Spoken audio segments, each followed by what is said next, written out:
Hola, ¿qué tal? ¿Cómo están? Estos son los mitos paraguayos contados para chetos.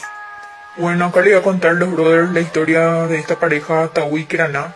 Keraná era una chica así re onda tranqui, que no quería hacerlo nada, dormía todo el día, por eso le decían Keraná.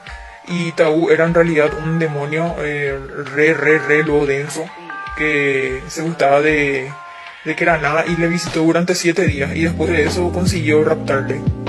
Y de esa unión, ¿verdad? Tupac le castigó y les dio 7 hijos re vairos. El primero, ¿cómo era?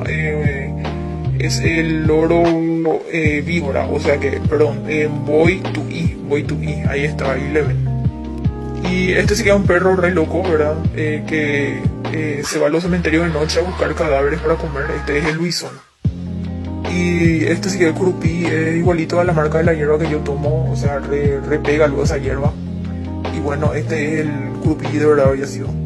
Acá le tenemos a este que parece una oveja. ¿Cómo era su nombre?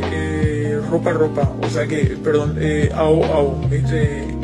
Dice que no puede escaparte de él así nomás. Sí que es el perro lagarto. O sea que, perdón, Teyuyagua.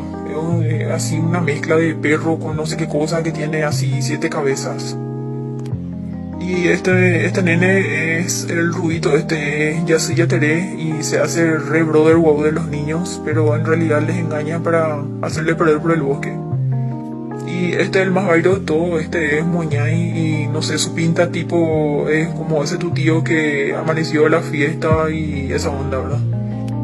Y en total 7 hijos luego tuvieron Taú y Keraná y esos son los que re mala onda se van por el monte y te re asustan, ¿sabes?